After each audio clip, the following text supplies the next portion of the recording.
Oh, hello and welcome. Make sure this is working. Oh, it is. Good. All right, we have audio. That is the best. That is the best thing is to have audio.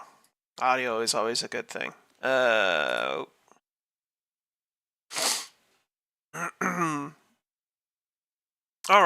Well, hello and welcome to. I believe this is Lorestream number 4. 4. Yes. Lorestream number 4. Where tonight I will be talking about everyone's favorite space robot zombies, the Necrons. Space skeleton robot zombies? Skeleton robot space zombies? I don't know. Something along those lines. Something along those lines, damn it.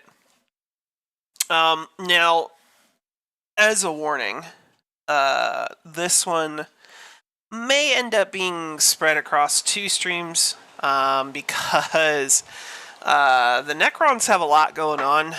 They're also part of, like, one of the largest events in, like, 40k history to set up the galaxy as a whole, the setting as a whole, and that would be the War in Heaven, which I will get into a bit.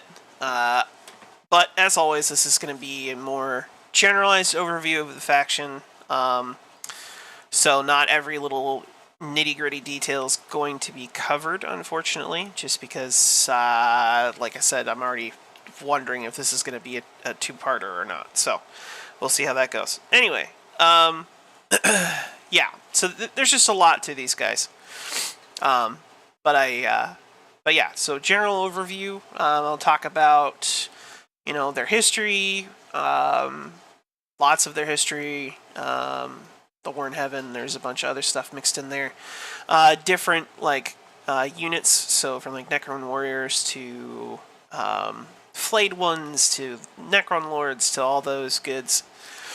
Then I'll talk about 3 very notable Necron lords, or Phaerons, depending on, you know, what terminology you want to use.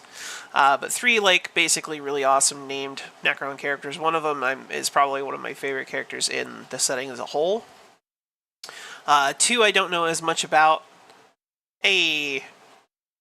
Welcome, Lord Commissioner. Yes, Necron Lord today. We be learnin's. One sec.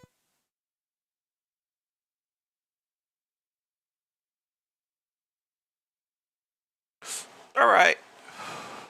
So, and we'll talk about their weaponry, and like I said, basically kind of the same deal as with the Tau stream, where it's just going to be a very general overview of everything. So if I don't mention the thing that you're really invested in, I apologize ahead of time. As it is, I'm not sure we'll have enough time. Anyway, so let's kick this bad boy off. So to start off, the Necrons, all these guys that you're seeing pass across the screen right now, those are their current iteration, what they've looked like for the longest period of their existence, as far as we can tell. However, they weren't originally space robot zombies as they are now. They were originally flesh and blood, carbon-based life forms, called the Necron tier, and they actually came into existence. What was it? I think it's millions or billions of years before humanity even evolved. I believe it's 60 million years in the past. From the 41st millennium is when the Necron tier first showed up. So long time ago.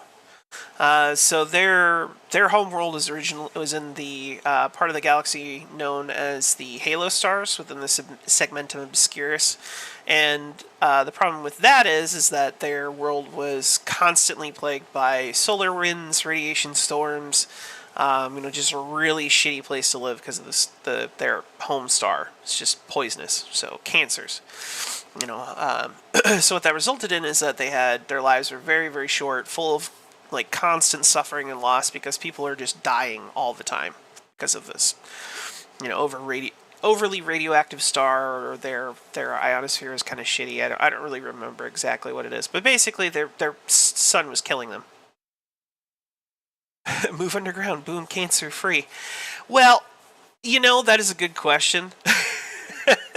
Because especially with that's what they did later on in their history when when the warp went to shit, they all went to sleep underground. You would think that would make a difference, but I guess you would think that when they started colonizing other planets that would fix the problem, but it didn't. It was like embedded in their genetic code just from, generations of, mutation and all this other stuff. I guess not mutation, but, cancer cell growth and all this good stuff. Anyway, even colonizing other planets didn't fix their issues, so I don't think going underground would have.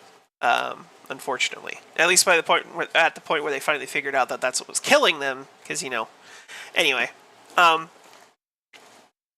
so this was such a prevalent thing in their daily life that their whole society started to revolve around death. Because being alive was so short. You're barely in the grand scheme of things. You were alive for maybe 40 to 60 years at best, if you were very, very lucky, and then you died.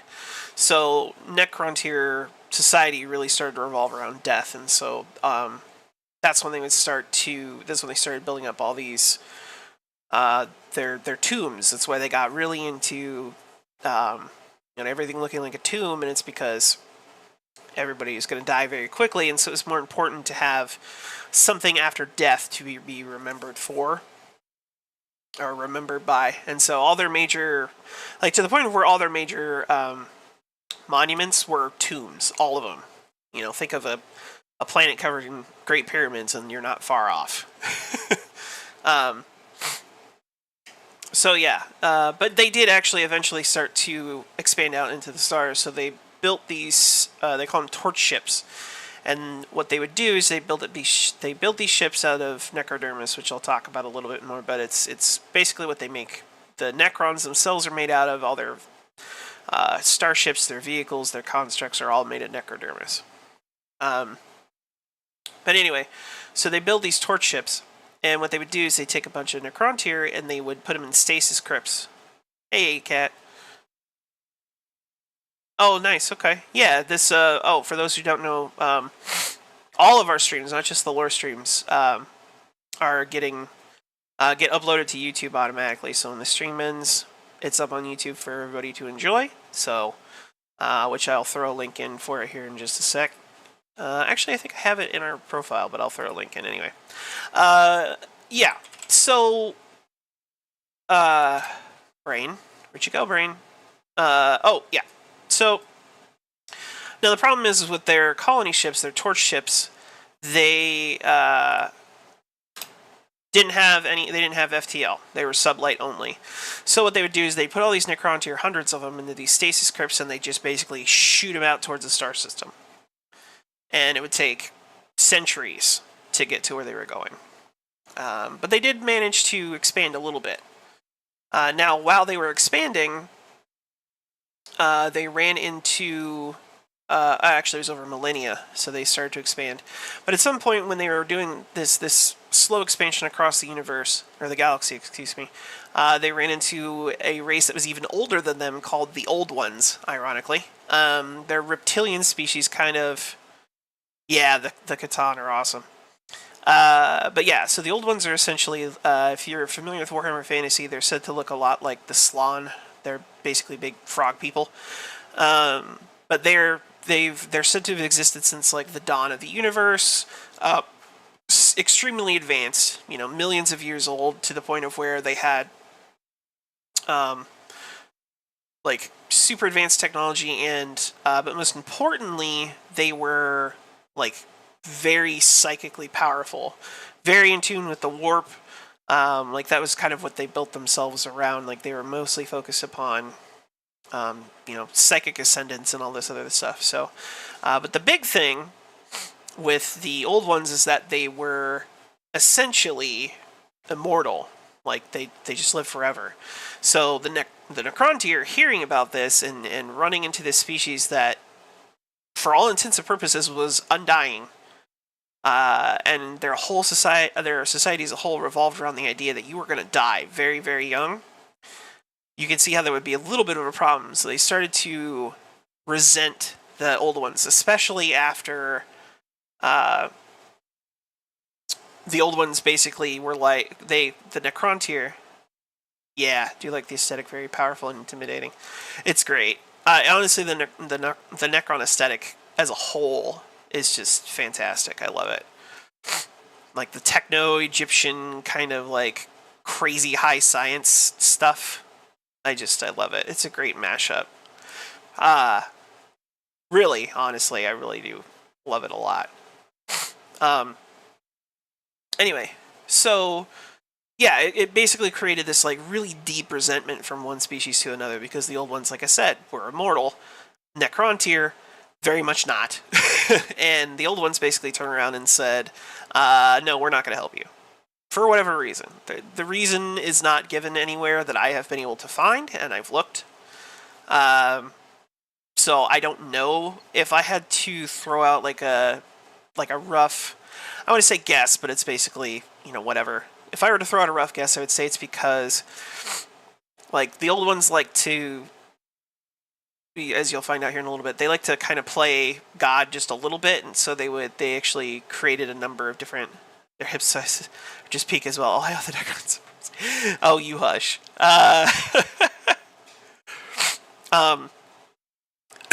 But yeah, so they're, see, you threw me off now. What are you doing? So my guess as to why the old ones, they played God, they created species, which I'll talk about a little bit. I could almost see them being this weird, like, high-minded, we're not going to interfere with the natural course of the universe shit, even though it kind of doesn't make sense with the rest of what they do. Although, to be fair, the creation... Anyway, when I talk about the creation of the species, maybe that'll make more sense, but... yeah, that's kind of like my guess as to the reasoning they would use. But my favorite one is the meme one where they're just like, lol, no. Thick supremacy. But yeah, so the difference between these two species, like, it created this cancer of a spirit akin to the cancers that plague the Necrontyr, their body, like, plague their bodies, and there's just this, like a species-wide deep resentment of the old ones.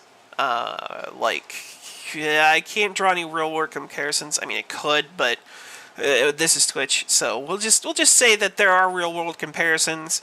Take that and crank it up to like 11. I mean, it's 40k. It's always cranked up to 11, but whatever. After beating the old ones, they got this they started to grow jealous, but they couldn't really do anything about it. Like, even for the Necrons, all their crazy technology, they still were no match for the old ones, period. All right, so this empire expanded, and because of these great distances and between the planets and how long it took people to get from one end to the other, because they were, again, they were all sublight, no FTL whatsoever, and everybody was so short-lived, the dynasty started to, like, there started to be a lot of inter-dynasty rivalries. So one dynasty would have another dynasty that's a rival. And it's exactly, like, equate it to, like, noble houses in Europe. It's the same idea. It's just, it's a dynasty instead. It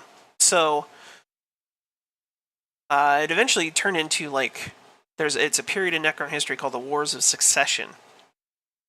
And it was just literally constant warfare between the different dynasties, power struggles, to the point of where they were almost about to annihilate themselves. These wars were getting so out of hand that, like, they were going to destroy themselves as a species, despite being multiplanetary. So Sazarek, S-Z-A-R-E-K-H. I'm going to butcher a lot of these names because yeah. Yeah, but there's always the best of such houses. Oh my god, it's Game of Thrones. Yeah, kind of. I wanted to talk about some of the dynasties. This thing's already stupid long, so I didn't have time to fit it in. But dynasties are a big thing. It's all about hereditary succession, and then they turn into the Necrons, and that throws a huge wrench in stuff because they never die. Anyway, Sazarek, last of the Silent Kings, he basically, united the whole Necrontyr race, using that hatred of the old ones. 2 dynasties next. I mean, I could. We'll see. I've been going through, the way it's been roughly going is I did like one very specific focus thing on commissars, and then I've just been doing like general overviews of factions. So after I get done with the general overviews of factions, I'll start to do like more like in-depth granular stuff like that. You know, cover like a specific topic. So maybe when I start doing that, I'll keep that in mind. I'll do a Dynasties episode of Necrons. Anyway, so Cesarek and all his genius decides the best way to reunite the Necrontyr species as a whole is to basically declare war against the old ones, which he does. And I'll talk about Silent Kings and what that title means, but basically he's Big Papa of the Necrons. He's like the king, even though there's still dynastic wars of succession and all this other stuff. Like he's still like, you know, he's still at the top of the pile, technically. Playlist of each subject limited to the starting video and the overview. See, look at you, Cat, being all smart. Yeah. So, but the big draw was, basically that I wonder if the tech priests worship the Necrons once they meet them. I have fun. So there have been attempts of this, and both examples that I can think of come from the Kane books. In one, they get completely annihilated. In the second, they end up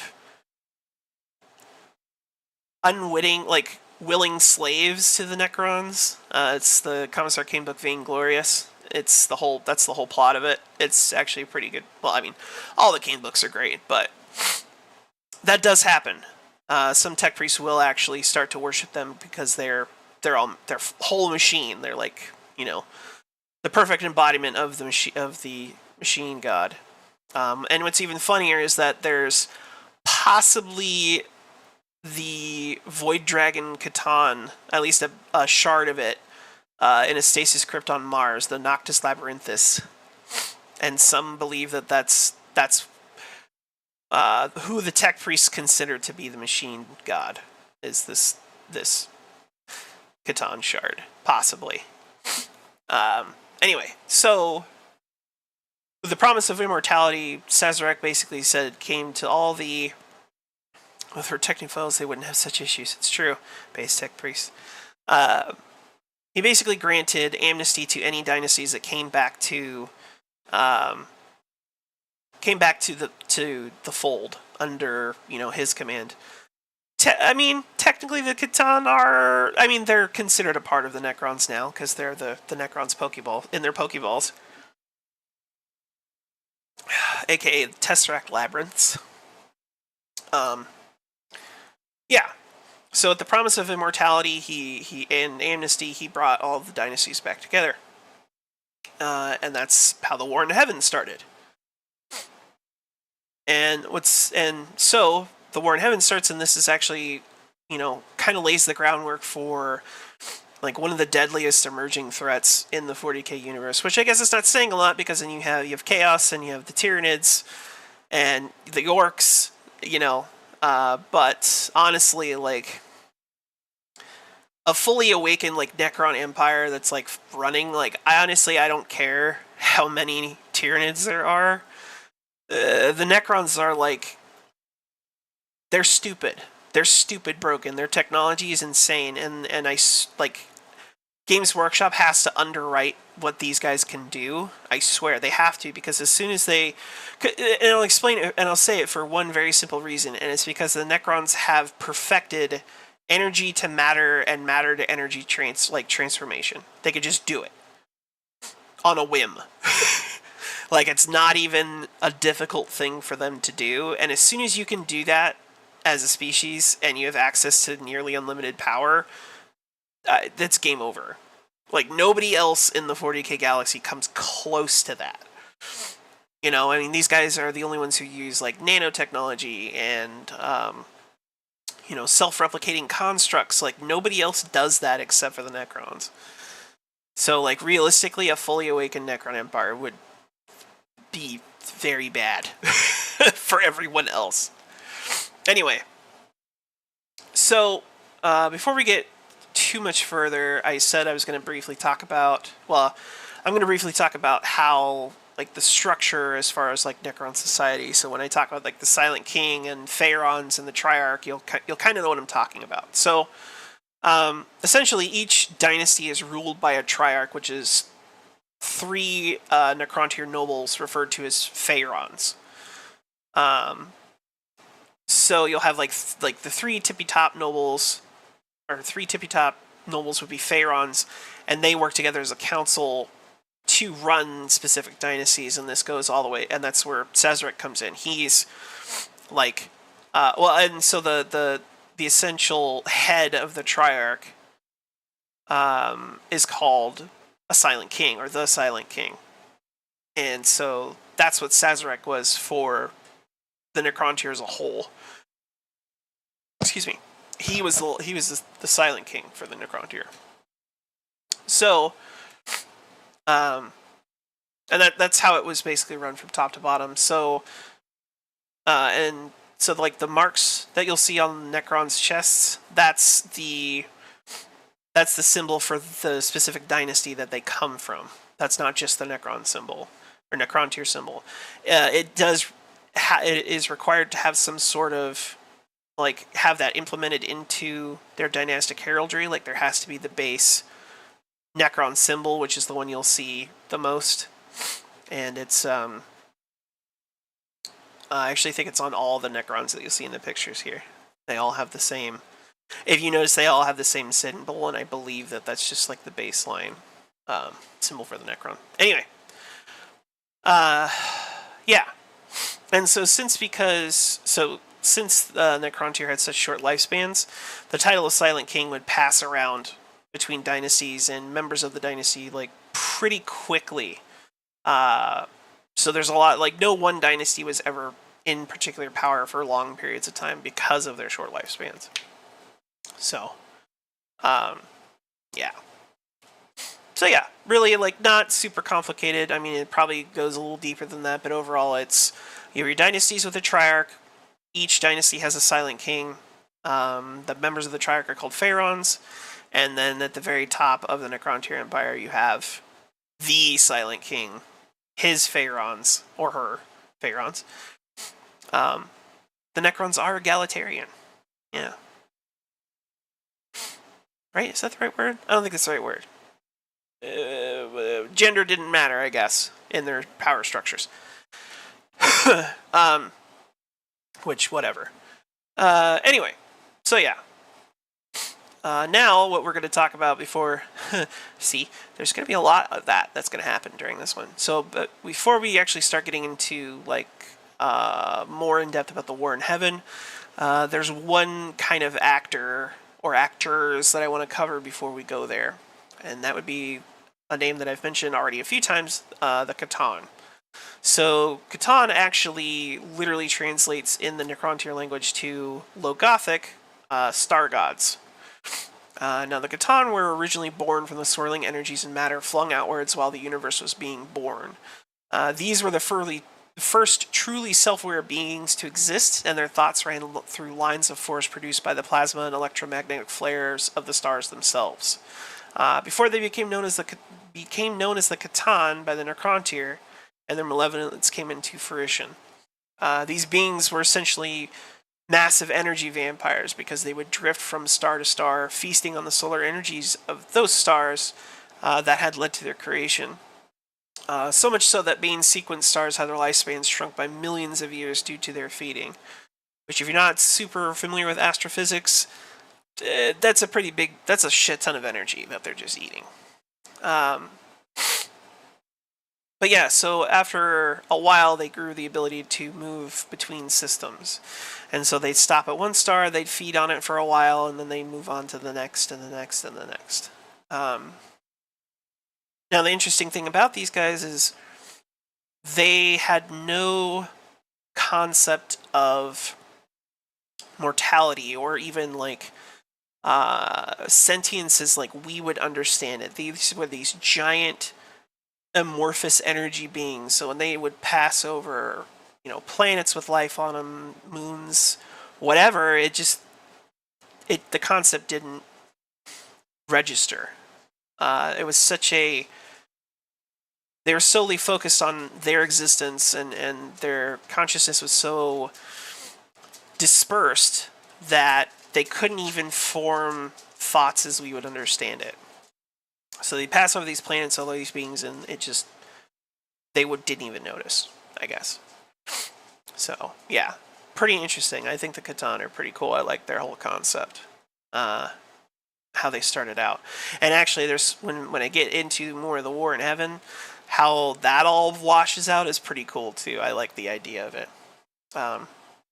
So now the next actor that I want to cover in the War in Heaven would be the old ones themselves, like I said. So these guys were the first, like, sentient beings to exist in the 40K galaxy. So the Catan are older than that. Like, they've been around since the formation of the universe. However, the old ones themselves were like the first sentient species that showed up in the Milky Way. As I said before, they're highly technologically and psychically advanced, species of cold-blooded reptilians. Though in some places you'll see that they were possibly like an alliance of individual species. Though I haven't really seen that a lot. Like, whenever people talk about the old ones, they always talk about the frog people. They look like big frogs. Like I said, check out Warhammer Fantasy and the Slaan. That's Slaan. And you'll have a rough idea of what the old ones are supposed to look like. They're in that ballpark. But yeah, so being as the first sentient species going AFK while getting stuff for dinner. Sure, yeah. I give you my permission, not that you needed it. Kidding. Anyway. But yeah, so they actually had the first, like, galactic empire. They were from one side of the Milky Way galaxy to the other.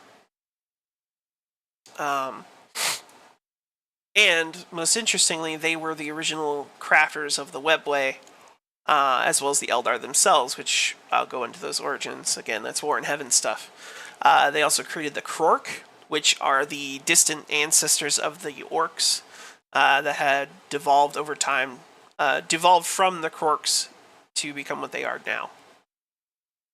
Indeed, in what makes up for Orc history, there's a mention of the Brain Boys, who they say created them. It is also said that they created the Slaan, a race of frog-like people, which, like I said, I mentioned those guys from Fantasy.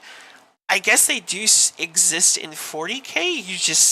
They hide. You just never see them. So I'm not entirely sure if that's actually canon. They are canon in Fantasy for sure. They're the leaders of the lizard people, or lizardmen.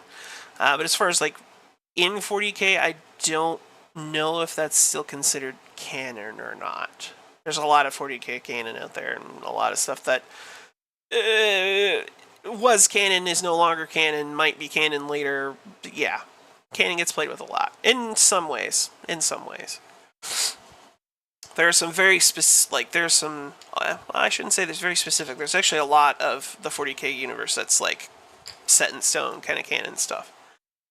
Anyway, that's a whole other thing. So,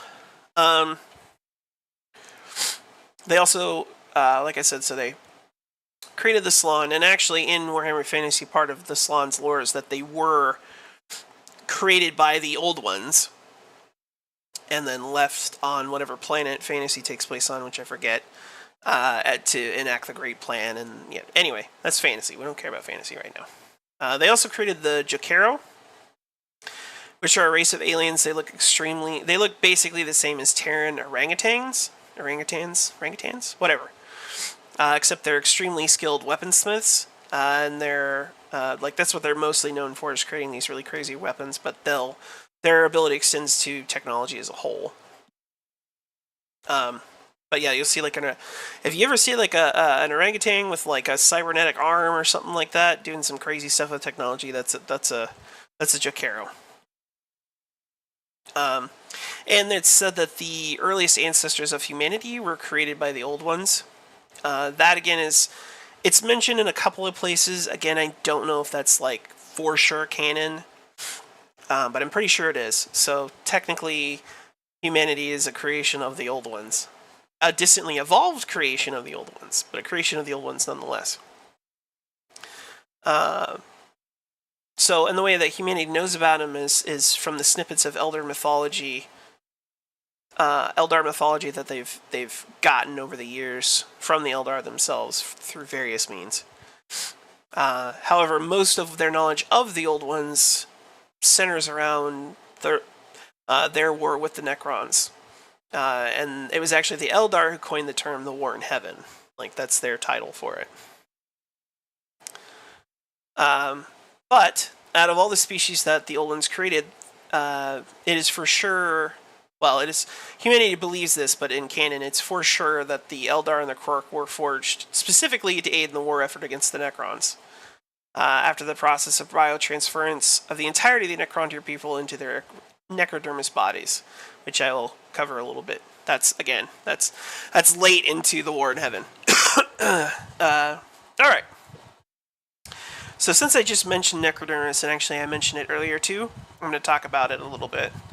Now, the actual details of it are, like, you're not going to find any scientific details of it, which is not surprising. It's 40k. But essentially, the Necrontyr created this, 60 million years ago when they're doing their thing. They built their torch ships, and typically it's described as living metal, and it was used originally to construct, like I said, their massive sublight starships that they used to explore the galaxy. And the descriptor really just fits because necrodermis has the extraordinary ability to regenerate all damage fairly rapidly, even seemingly able to reform/repair when being reduced to atoms from energy weapons. None save the Necrons themselves know what the exact chemical and molecular structure makes up this substance. So obviously that's Games Workshop, covering that little hole. They were like, the Necrons know. They're not going to tell anybody, though. Which, I mean, is fine. I'm not knocking them for it. I just think it's funny. But yeah. So eventually, excuse me. Oh, goodness gracious. So eventually, necrodermis was used to construct the bodies that the Catan could possess, and then communicate directly with the Necrontyr. And then it was also the material that they used to construct their own new bodies for the purposes of biotransference. Like I said, which is late War in Heaven stuff. We'll get there. And finally, the material itself is used to create not just the Necron warriors themselves, but their vehicles, their constructs, their starships. Like, anything that needs to be mobile and is going to take some sort of damage is made of necrodermis. What's not made of necrodermis is their tombs. Their tombs are usually made of blackstone, which is the whole thing. And basically it's a psychic... Oh, excuse me again. Goodness. It's a psychic nullifying or amplifying, depending on how you use it, substance. And that's actually what the Cadian pylons are made of, is blackstone. And the Blackstone fortresses, for that matter. Anyway.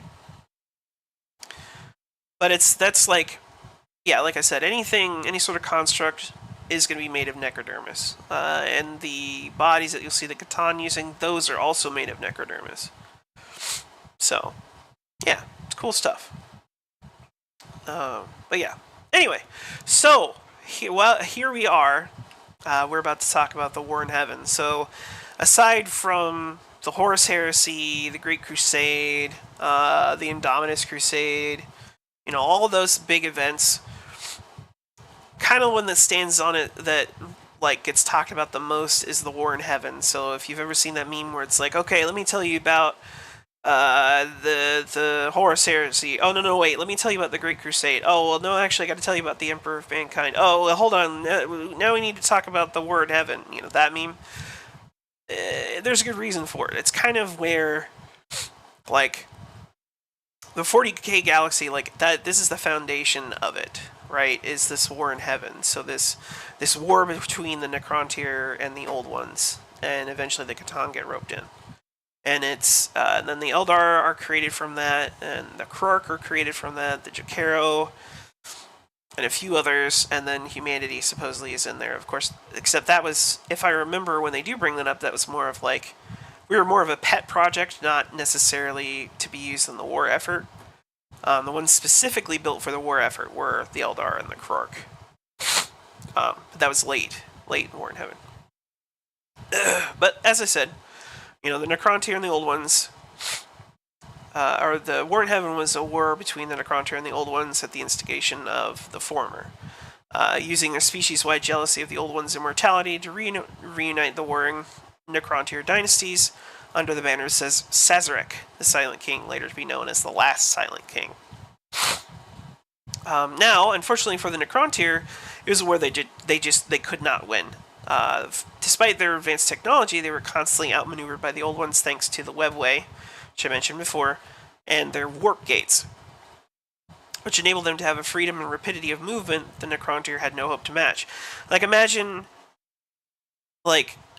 an empire that's built on purely sublight travel, turning around to then fight like the Federation from Star Trek, where you can traverse huge distances in hours. Except in this case, it could be minutes or seconds. We're talking about from hopping from one system to another in a couple of minutes. Whereas for the Necrontyr, it would be decades or centuries. So you can see right away exactly how that war was unwinnable. But the Necrontyr fought anyway, for the purposes of species reunification, and were losing badly. They were losing. They got actually pushed all the way back to their home world. But yeah, they were pushed almost entirely back to their home world, and they're basically trapped there because of this war with the Old Ones. But here is where the Necrontyr's fury was slowly transformed, not just into a hatred of the Old Ones themselves, but all sentient life, all intelligent life, really, and an unshakable determination for revenge against their ancient enemy. But despite this, the Necrontyr started to fall back into dynastic succession wars, to the point of where the Second Wars of Succession started, and they started to just kill each other again, despite the Old Ones being right there. And for whatever reason, again, I was talking about how the Old Ones had this kind of high-minded attitude about life in the universe, so because of that, the Old Ones never came to finish off the Necrontyr. They, basically trapped them on their their own little world, and what's funny is that they were on the brink of annihilating themselves again. So their salvation came in the form of the Catan, which were found during Sazerac's reign. And there are actually several different versions of how First Contact was made with these energy vampires. Yet none really know what happens for sure. In the archives within the tool world of Solomence? I don't know. It's Solemn, Solemnace. It is stated that the discovery was purely by accident when they had sent a stellar probe examining a dying star for insight into their own poisonous birth star. Another source, the Book of Mournful Night, held under guard within the Eldar Black Library, Black Library's most secure inner sanctum, states that the pure hatred of the Old Ones by the Necrontyr called out into space and acted as a beacon that the Catan were inexorably drawn towards. Whatever a case may be, First Contact was established. Now, as I said before, the Catan had little idea of what the universe entailed beyond feeding off of the energies of suns. Yet the Necrontyr believed they had found the weapon with which they could defeat the Old Ones at last, to the point where they believed them to be the children of the death god they had worshipped for aeons. And as I said before, Catan literally translates to star gods in the Necrontyr lexicon. None know how the Necrontyr actually communicated with the Catan, as their consciousness was so dispersed across their vast forms that for a human to comprehend them was completely impossible. Thus, the idea of creating bodies out of necrodermis was thought of, and once they were completed, the Catan condensed their vast forms of pure energy into these bodies of living metal. With their consciousnesses focused, they were able to perceive the pleasure that creatures of matter could experience, and the different aspects of reality that prior they had been unable to even comprehend, let alone experience. With these new sensations came the discovery of the trickles of the electromagnetic energy that the physical bodies of the Necrontyr gave off, and a new terrible hunger awoke within these beings of immense power. To them, the energy of the suns was tasteless, nourishing, but not much else. However, the energies given off by living beings, well, these were a delicacy of the most intense of flavors. So that was kind of the thing that I was alluding to earlier when I was talking about how the concept of the Catan is pretty interesting, because when you're thinking in terms of like sentience and consciousness and all this other stuff, you have these beings that are like the size, like big enough to engulf at least partially stars. They're energy beings. They're these massive energy beings that do have a consciousness. It's just so dispersed and over such a wide space, and their like their whole concept of reality is far different than anything that anything mortal can comprehend, right? Like, it's just it is a completely different level of existence. And so I like the idea that they condense themselves into these necrodermis bodies, and because their perspective is shrunk down so much and concentrated so much into these smaller bodies, you know, these necrodermis bodies, now their whole perception of the universe changes because of this. You know, condenses their consciousness, their sentience down into a much smaller form, and so they start to perceive the universe and reality, you know, the way we do, which is vastly different than the way they did before. And I think that whole idea is neat. And actually, there's something kind of similar in the Cyberpunk 2077 setting, when they talk about how the AI, like, how all these rogue AIs like overran the net and whatever. But there's different levels. Oh god, hey Eris. Dropping a ton of subs on us again. Way to go, buddy. I didn't even know you were in here. But it is good to have you. Anyway, so what was I saying? Oh, I forgot. Brain. Where'd you go, brain? Yeah, whatever. Anyway, so Cyberpunk 2077. So there's different types of AI. You know, there's what you think of an AI, which is, you know, this kind of singular kind of thing that it's almost like it's an artificial person, right? Substitute, hope the stream is going good. Was finishing good. Oh yeah, cool. So far, I think it is. I got a bit further than I was expecting, but I'm also skipping over a lot of what I had written down because there's just so much. But yeah. Anyway, back to the Cyberpunk 2077 thing.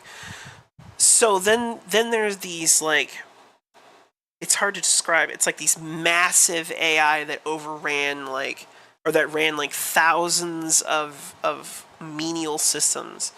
So like the AI that manages maintenance for the net, right? Like, all it does is run maintenance for the net, but it does have its own consciousness, like stuff like that, like really crazy, dispersed, high-level AI that run all the shit in the background.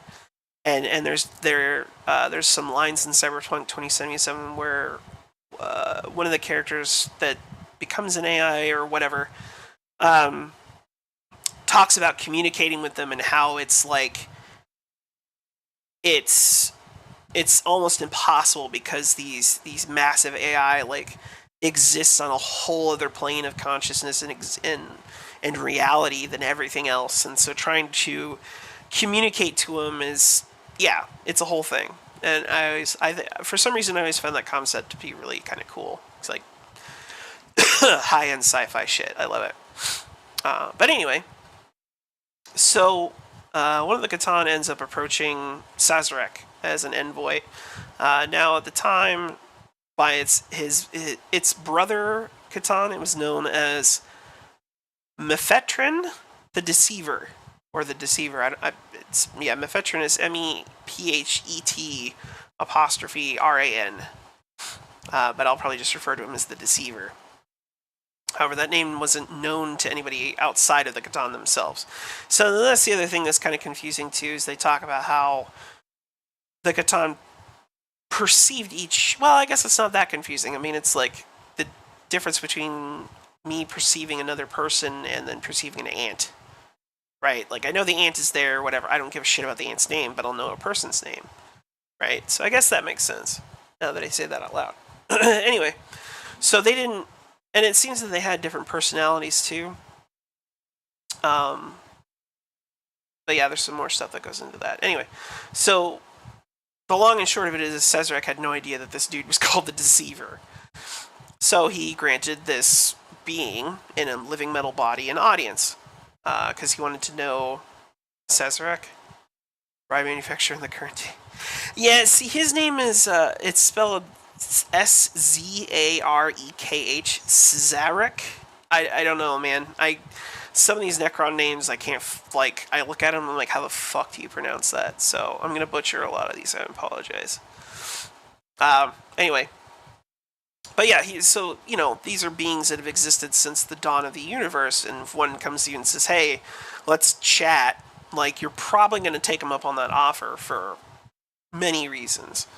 You know, you want to gain some technological insight, or a view, you know, some sort of philosophical thing about the universe and the state of life, and or the meaning of life and all that kind of shit. No, it's not what they were interested in, but I'm just saying, you know, if you knew...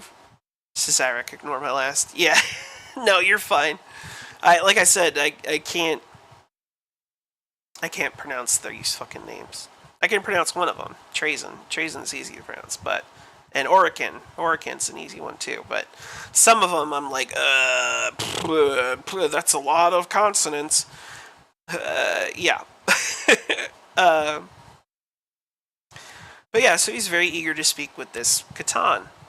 So the Deceiver then wove a tale of war taking place long before between the Old Ones and the Catan, which had resulted in the victory for the Old Ones. The Deceiver went on to say that he and his brothers were forced into hiding and desired their own vengeance against their seemingly mutual foe.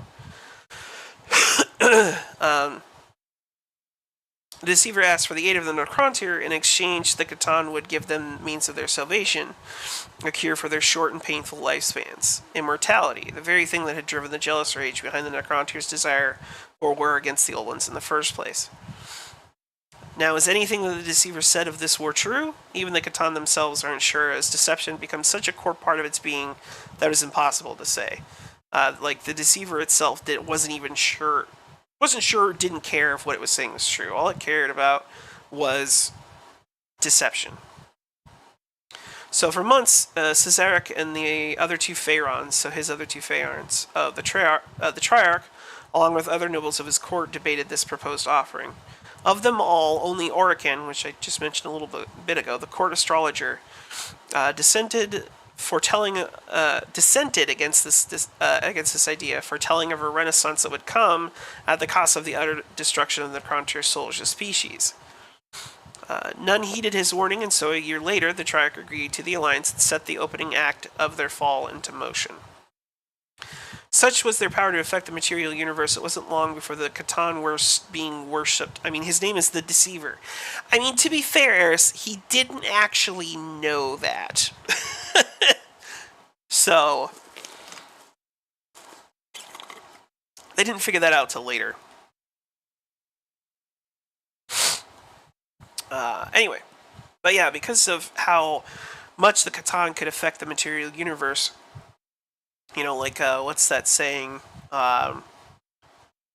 Technology far enough advanced is magic to the ignorant, or something like that.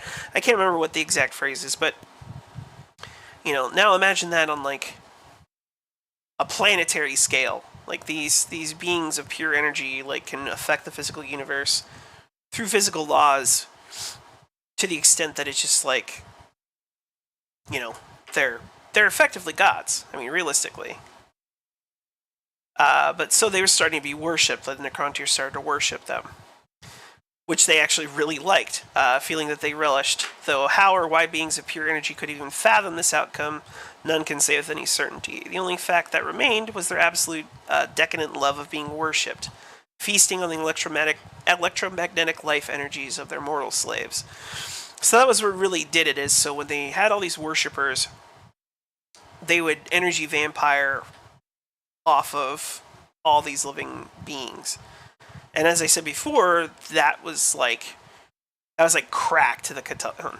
Like the life essence of living beings was just, you know, it's like going from eating porridge to having the best steak you've ever had in your life, or, you know, you think of your favorite food that you would eat forever because it's so good. And that's what it was for the Catan, except more so. Now, so as this goes on, they start giving the Necrontyr like weapons, rivaling the gods, like weapons of crazy power, quantum phase technology that allowed the Necrontyr to stride the stars almost instantaneously. And then the Catan gifted them what they desired most: immortality. In place of their failing bodies, the Necrontyr would have artificial bodies made up of necrodermis, much like the Catan themselves. Their organic bodies would be consumed in the process, leaving their new metal forms able to rain vengeance upon the old ones and the rest of the sentient species that had formed within the galaxy. The process was called biotransference, and vast biofoundries were made so that the whole Necrontyr species could be marched into their depths to undergo this process. The exact process itself is unknown, yet the result was undeniable. Each of the Necrontyr was stripped of flesh and soul, their bodies replaced with shells of necrodermis, animated by what remained of the subject's consciousness within. However, swooping above these massive complexes were the true forms of the Catan, so their energy forms, who gluttonously feasted upon the life energies and spirit and souls of the Necrontyr. Only after Sazerac had gone through, so this is the Silent King, only after he had gone through biotransference himself was he able to look up and see what had become of his people and the horrifying truth of what he had set into motion. So, yeah, Sazerac, fuck, like I said, I'm sorry, I'm gonna keep butchering that name, and there's not a lot I can do about it. Yeah, basically figured out that he fucked up royally. And there's a great book, or a great quote. When the Silent King saw what had been done, he knew at last the true nature of the Catan and of the doom they had wrought in his name.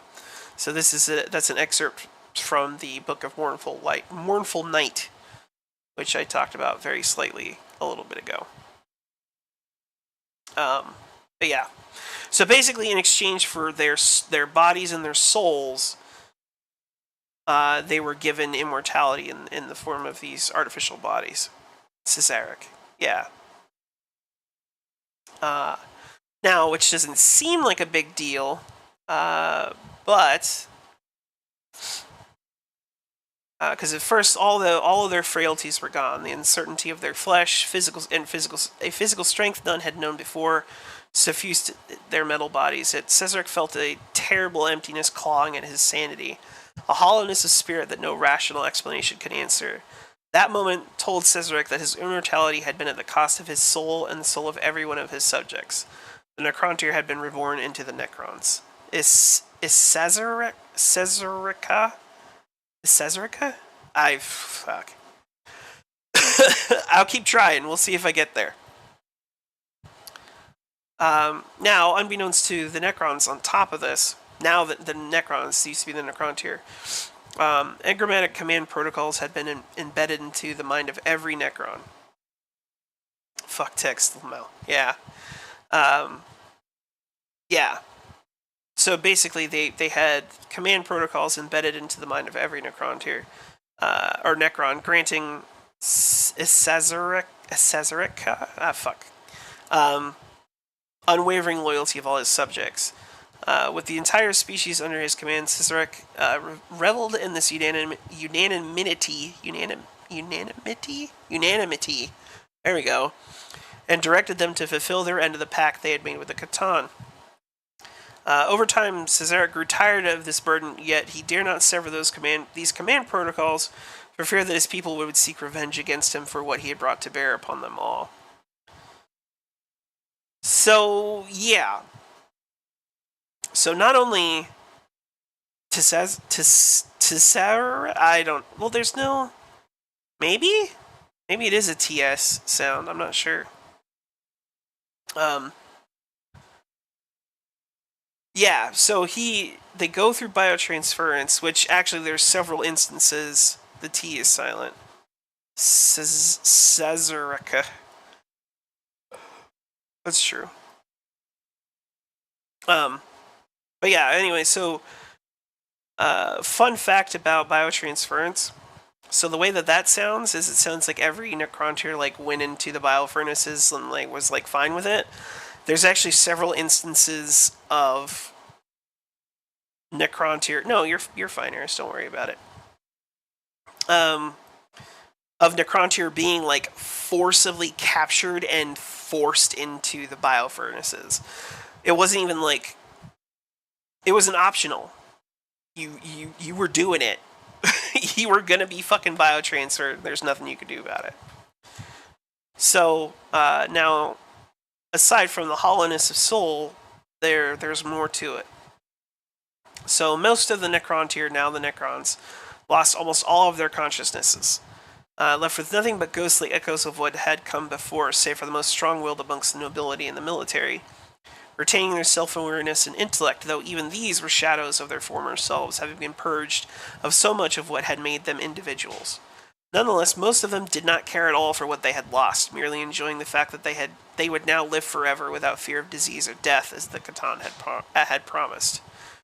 With hordes of undying Necrons at their command and having reached levels of power henceforth unknown to the Catan, after feasting upon the souls of an entire species, they marched to war, dooming the Old Ones to an eventual defeat. For even with their mastery over the warp, the Catan held a mastery of the physical universe that none could match. So yeah. And so that really comes from, again, their... And you kind of have to disregard what... I mean, like Eris said, his name is the Deceiver. You can't really take what he said about the war with the Old Ones as fact. You know, that it was possibly complete bullshit. However, they feasted on like the energy of these souls and of these bodies being burned up in these furnaces. That they, like, in terms of power level or scaling, they were way beyond what they had been before. And what they were before was already, you know, they were already being worshipped as gods. Now crank that up even more, right? And this is over, like, the physical universe, so they could, you know, anything that's possible within, like, the material realm, they could do. Their power was that strong. So...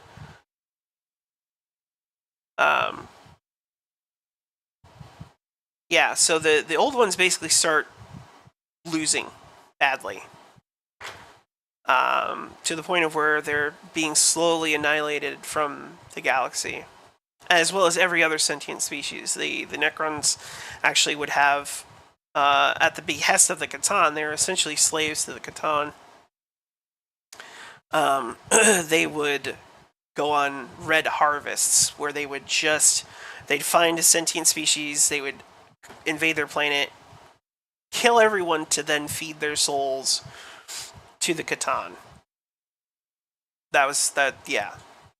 While fighting the Old Ones, and so this kept the Catan very strong. And so, you know, the Old Ones are starting to lose. Now, out of desperation, the Old Ones began to create species to aid in their war against the Catan, like I mentioned earlier.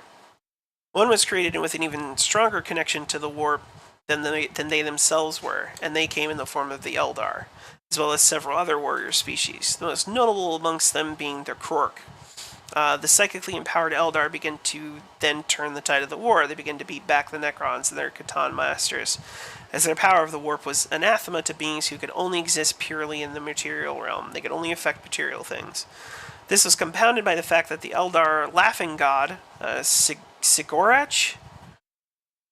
It's the god that you always see that you see with the Harlequins.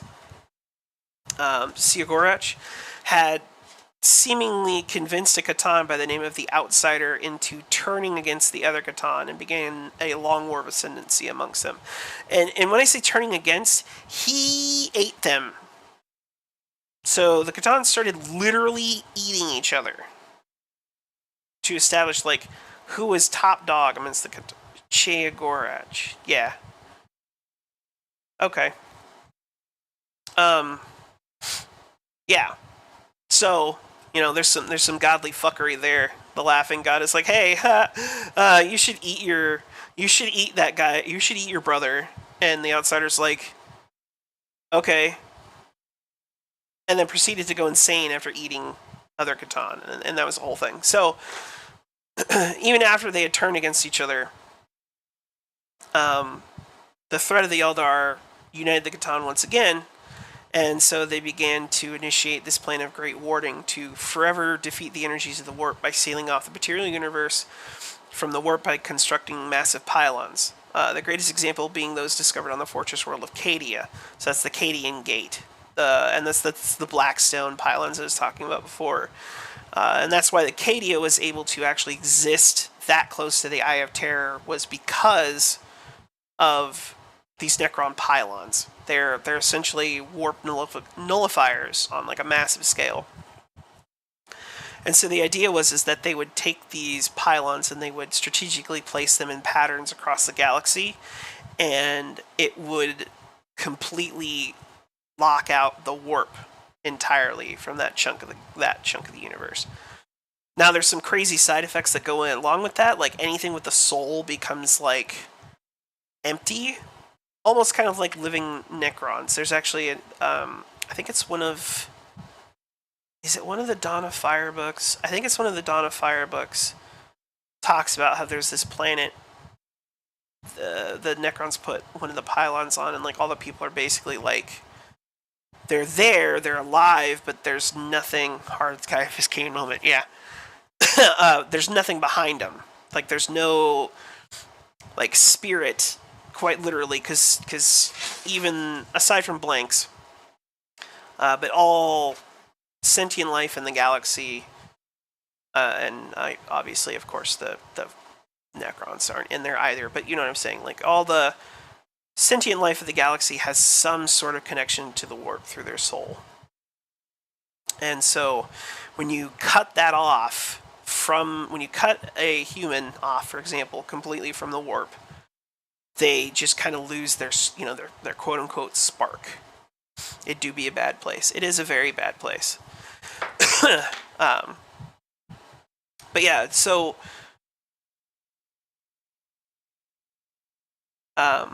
they're, yeah, anyway. So despite their godlike power and determination, their plan would not be able to be completed, for the warp itself had been thrown into turmoil as the endless war, pain, and destruction, causing the previously formless energies within to coalesce and turned entities that existed within the immaterium into horrifying psychic predators that tore into the vulnerable psychers as their own realm is reforged into the realm of chaos.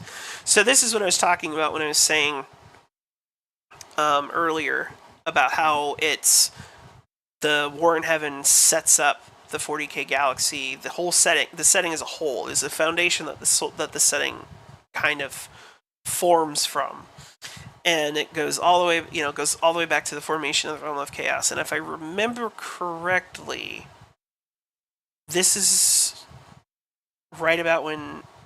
No, because humanity wasn't around when the War in Heaven was going on.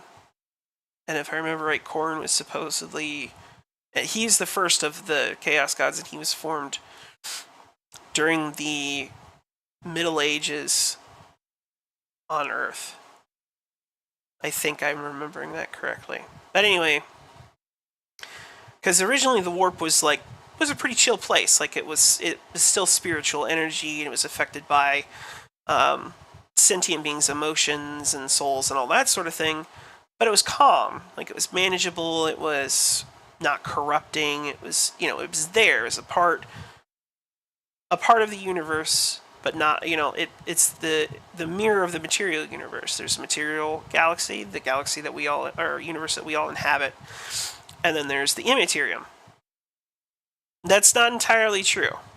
That's not entirely true. Because Slaanesh was formed by the Eldar.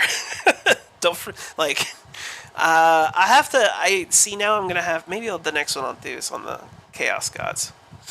Because I thought I very specifically remember them saying that Khorne was formed during the medieval period on Earth. But the War in Heaven was way before that. Also, timelines in 40k are kind of hard to keep track of because they're not great about keeping that clear. Anyway, please do a follow-up. Yeah, I will. I'm sure when eventually the vote for Chaos wins, I'll just cover the Chaos Gods, because that'll easily be at least a full stream, if not two. Anyway, so yeah, the Realm of Chaos was formed. Right, so take like a, to kind of give you an example, take like a placid lake. It's nice and clear and smooth. There's barely, there's some ripples here or there, but it's manageable, it's predictable, it's calm, it's beautiful, it's wonderful. Now take that lake and continually drop bombs into it. I hate Chaos, but mad respect to their storytelling. Yeah. Chaos is Chaos in the Warp is very interesting. They do that part really well. I really like that whole concept that they've built around Chaos in the Warp. But like I said, that's going to be a whole stream in and of itself. So anyway, so the Realm of Chaos is formed, and it causes these once placid beings that existed within the warp to turn into these horrifying psychic predators.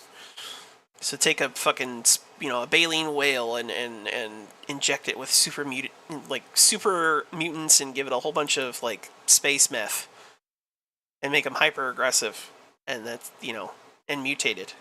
So anyway, so these new psychic predators were born. Or, formed, I guess. And they constantly sought ways in the material universe to satiate their desire for mortal souls. As such, the webway itself became breached in several places, forcing them to destroy several, they, being the old ones, to destroy several of their own warp gates to protect uncorrupted worlds from the depredations of these horrors unleashed upon the universe. Of them all, the most horrifying were the Enslavers, which... There's not a lot on them, but they're of all things in the 40k universe, and this is saying a lot. They are by far the most terrifying, especially if you're a psyker.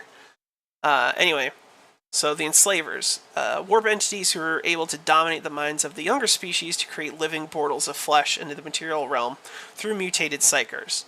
This is the final nail in the coffin for the Old Ones. Eventually, the Old Ones were defeated, scattered, and destroyed. It is unknown whether or not they were rendered entirely extinct or simply fled to another galaxy for self-preservation. So, very briefly in the Enslavers, what they will do is they will find a psyker, and they will then possess said psyker through mind control. Then they will form a... Oh, my psyker homies hate the Enslavers.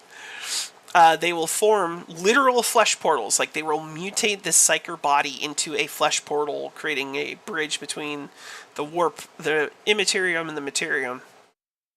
So then more Enslavers can come and start, they'll mind control entire planets. Kind of shit. It's a plague. And they just... yeah, they're pretty fantastic. I like them as like this esoteric eldritch horror that they are, and they're yeah.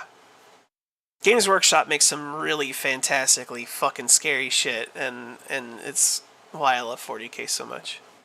Anyway, but yeah, so during the last years, like towards the end of the War in Heaven, Cesaric had been biding his time, waiting for the opportune moment to rebel against the Catan. With the war finally having been won, Cesaric began his rebellion. At first, due to their arrogance, the Catan did not realize the danger this posed until it was too late. Using weapons that fed off the energies of the living universe, these god-killing hypercannons were so powerful as to alter causality itself, damaging it to dismember the Catan. Such was the weapon's power that Cesaric had all knowledge of them wiped from the minds of all Necrons to prevent their usage in the future. Very nice. That's a pro move. That's what we call in the business a pro gamer move.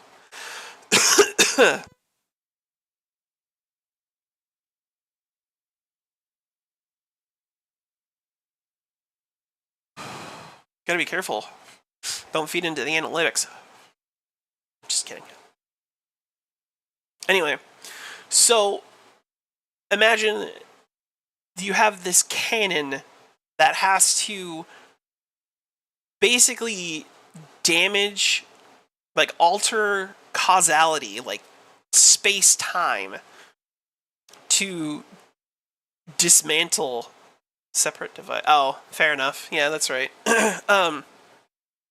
To dismantle the Catan, because the Star Gods or the Catan were a part of the fundamental fabric of reality. Like these things, having been created when the universe was created, are like a fundamental part of it. So you can't completely annihilate them. You do still have to they still have to exist in some capacity, which is what they did.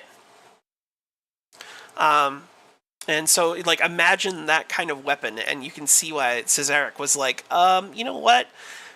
We're not going to let you guys have this, because you could like, end the universe entirely from damaging causality. So what they did is they sundered them into thousands of smaller and less powerful shards, each with the personality of the whole entity. These Catan shards were sealed away in Tesseract labyrinths, essentially pocket dimensions, to put it very simply. Yet this came at a great cost. Millions of Necron were annihilated, and the Triarch destroyed aside from Cesaric himself. Yet once again the Necrons were in command of their own destiny. So the meme of the Necrons using their former gods as Pokeballs is accurate, because they take these pieces of these gods stored into chunks of, necrodermis, and then they put them in a Tesseract labyrinth.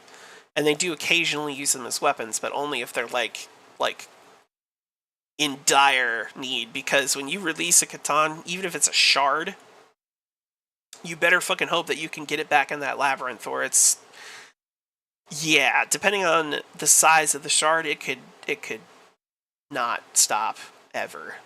So whenever you hear or see about a Necron dynasty that's using a Catan shard, then you know for sure that shit has really hit the fan.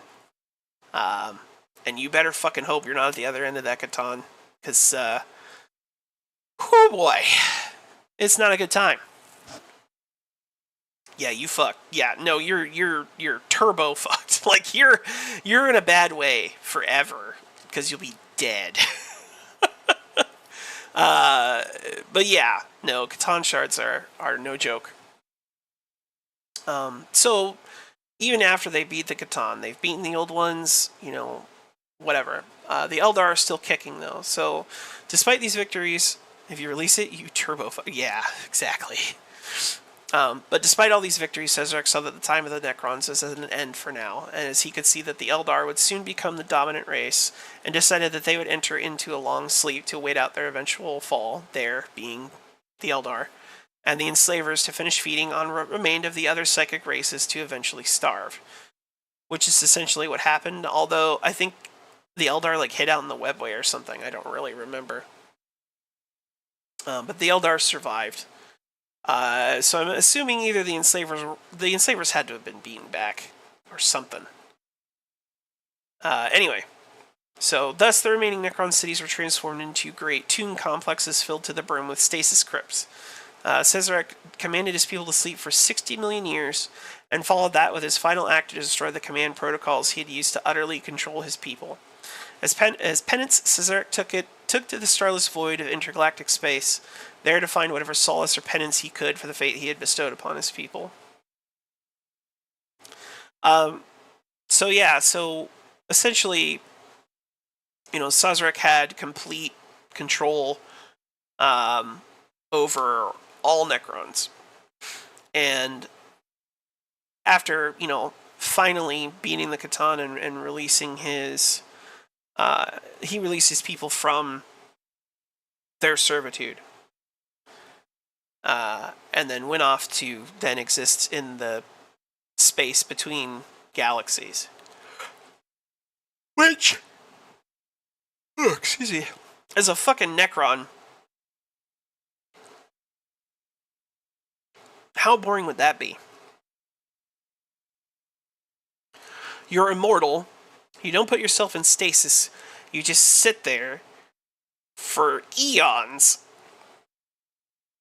doing fuck all in intergalactic space. It's a hell of a penance, let me tell you.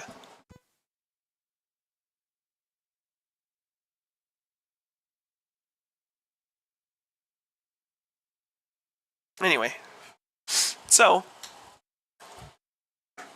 that is a very, very loose overview of the War in Heaven. There is a lot more that can obviously be talked about, but that's basically the bullet points. And like I said, it is the foundation from which all of 40k lore is built off of, and honestly probably warrants its own entire stream, which I'm sure I will do at some point. Oh, the son wants to grow the Necron army he started painting a few years ago. That's awesome. I'm such a... I don't want to say I'm bad. I just, I'm never going to be the guy who wants to, build a whole army. Mostly because, part of it is because I don't have people to play with, and the other part of it is, I honestly really do like all of the Warhammer factions to some degree or another. And so to pick one and focus on it exclusively to build an army, yeah. It seems anathema to me. I like to have a little bit of everything. If I see a cool based incorrect build, thank you. Thank you. Yeah, no, it's if I see a set of minis or a named character mini or just one that looks really good, I'll get it. I don't care if it's a Dark Eldar or, Astra Militarum or a Necron or Chaos. If it is a cool mini, I want it. I had a goal for a while that I wanted to get one of each of the Horus Heresy Primarch minis that run $75 to $125 a piece. And some of them have doubles, because, Horus, you have, pre-fall Horus. Or you have, Luna Wolves Horus, then you have Sons of Horus, and then you have, full Corruption Horus. Yeah, they were on, Forge World, which doesn't exist anymore, I think, is what happened, right? Yeah. But yeah, I wanted to get one of each of those, and I really would love to get one of each of the Joy Toy figures. Those guys are $125 to $175 a piece. Fuck, I have Gilman and the Lion upstairs. The ones I don't have they put out Dorn, Magnus, and Sanguinius recently. And I think those are the only three right now. Oh, and Horus, actually. I forgot. They did Corrupted Horus, which I really wanted, because I was running around on Twitter as Horus Lupercal for a while. But, yeah, I actually ended up growing to really like the Luna Wolves and Horus as I read the Siege of Terra books, and, yeah, more recently. Forge World is still around, the bundle's limited. Yeah. Well, see, and Forge World pissed me off because they stopped carrying Tiburos the Red Wake, and I didn't know about it until they were doing like a last round of sales for him, which I didn't even find out about until they were already completely sold out of him, and I was very sad.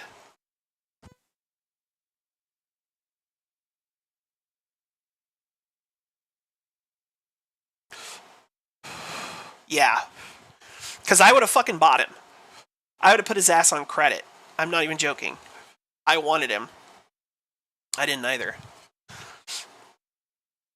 And you know why I would want him, Eris. I'm like, the Carcharodons are my favorite fucking chapter of Space Marines.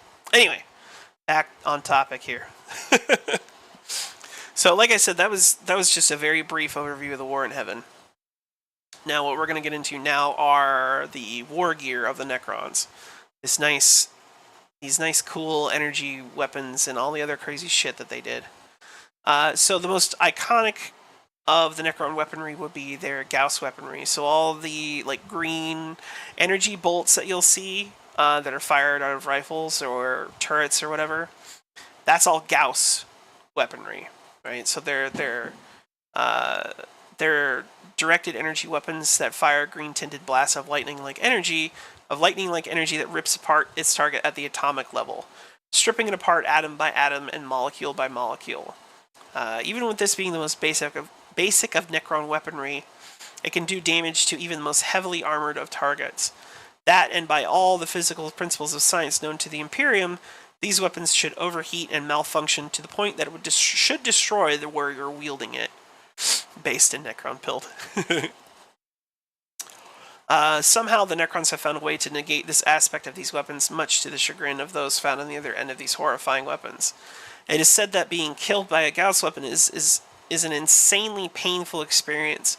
As the victim is torn apart at the molecular level, the process is not always quick, and it is felt entirely while the victim is still conscious. So, yeah, imagine being rapidly shredded alive at the atomic level, and you stay alive until enough of you is destroyed that you go into shock and die, or you're lucky and it hits you in the face and it melts your brain within a couple of seconds, so you stop feeling after that. A Gauss weapon is in every instance it's talked about, it is probably the most painful way to die within the 40k universe, at least in a firefight sort of sense. Obviously if you get captured by fucking Slaneshi cultists and they start flaying your dong, obviously that's gonna be way more painful and drawn out because that's what they do. But in terms of would you rather get shot by a bolter? The Kane books made it seem terrible, but also quick. Yeah, but if you've seen some of the animations, it ain't that quick. If you took a gut shot from one of those, you're going to be alive for a good, probably 9 to 10 seconds. There should be more Gauss weapons. There's a shit ton of them, actually. They use them on everything. Except for their starships. Their starships, they use pulse whips and lightning arcs, if I remember right. Yeah. I mean, a gut shot already sucks, but especially being you're being ripped apart atom by atom and your nerves are still functioning, so you can feel it while it's happening. Oof. For me specifically, I put them in my D&D game. Oh, nice. Mad respect to RT. Yeah. But yeah, so the most common Gauss weapon that you'll see is the Gauss Flare. So you'll see that carried by the standard Necron warriors. So it's the standard infantry weapon for the Necrons. That's how basic in terms of technology it is for them. And actually you'll see a Gauss Flare pop up in the reel here. But it's the one that looks like a rifle, and then it has that kind of axe head on the end that they use for the bayonet, which they do use frequently. But yeah, so you mainly see it on Necron warriors. However, you'll see it on certain vehicles will have it, and they'll mount linked arrays of flares to repel assaults. Oh, to the Gauss Flare over flashlights, yeah. Yeah, I mean, like, Space Marines, even against a basic fucking Gauss Flare, don't last long at all. You can even take chunks out of, like, main battle tanks and stuff. Like, there's a bit in the Kane books, Vainglorious, actually, which I mentioned earlier, too, where they're taking fire from a bunch of Necron warriors, and they're just in, like, a truck. And he talks about how it just eats, like, it basically ate a dinner plate sized hole out of the side of this metal, like, atmospherically sealed truck, this single hit. So yeah, you get hit by that, even in, like, flak armor or carapace armor, like, or power armor for that matter, like, yeah, it's not a good day. So anyway, now there are several versions of, well, I will just say Gauss weaponry, like, it's a whole class of weapons. But there's the Gauss Blaster, which is a double-barreled version of it. You'll usually the actual beams emitted by it are a bit more powerful, so they're even more effective against heavier armored targets. In terms of like, overall damage, it's basically meant for, my man knows, yeah. It's basically their more anti-vehicle heavy infantry usage. And you'll see them used by Necron Immortals. And Immortals are a little more intelligent than your standard Necron warriors, but we'll get into that hopefully tonight. I got an hour left, and honestly, the two biggest sections are this one and the next one. So we may not get to that. We might have to do that next week. Or, yeah, possibly next week. Anyway, moving right along. So then you going up from the Gauss Blaster, you then have the Gauss Cannon, which is a quad-barreled version of it, and it's used by Necron Destroyers. So the Destroyers are like the hovering guys. Fuck it, we ball. Right. The Destroyers are the hovering Necrons that you'll see, and so instead of legs, they have, like, a skimmer plate. And there's an actual reason for that, too, aside from it just, being a design choice. Yeah. So then you have the Gauss Cannon, and then you have the heavy Gauss Cannon, which is actually a single long-barreled weapon, sacrifices the faster firing rate of the flares and the regular cannons in exchange for greater power and range.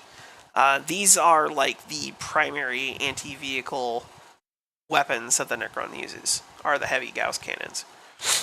Those are also, you'll see them on the Necron heavy destroyers.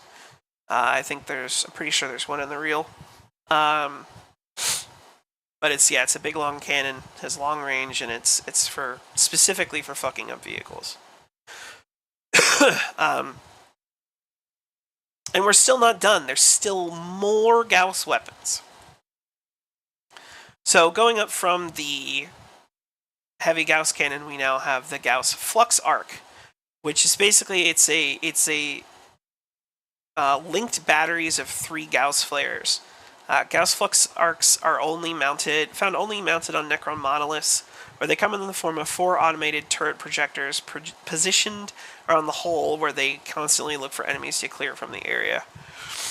So when you see a Necron monolith and you see it looks like, you'll see, like, 4 barrels kind of, like, stuck together, sticking out of it. That's a Gauss Flux Arc. Moving up from there, we have the Gauss Exterminator, which you'll find on Necron Sentry Pylons. There's, in terms of, like, overall power, they're similar to a heavy Gauss cannon, except it possesses a much higher rate of fire, a much longer range, and the targeting systems on this thing are highly accurate to the point of where it doubles as an anti-air weapon on top of, being a defensive emplacement. And then, moving on to the 2 largest examples of Gauss weaponry. So you have the Gauss Annihilator, found only on Gauss pylons. So the Gauss pylons are like these, like, almost half-moon-shaped things that are kind of like set back onto almost like a gyro pivot, and it's got a big fucking crystal in it. I thought I had one in the reel. Maybe I don't. Let's see. Where are you? No, not there. I thought I had gotten one. I guess not. Oh, shoot.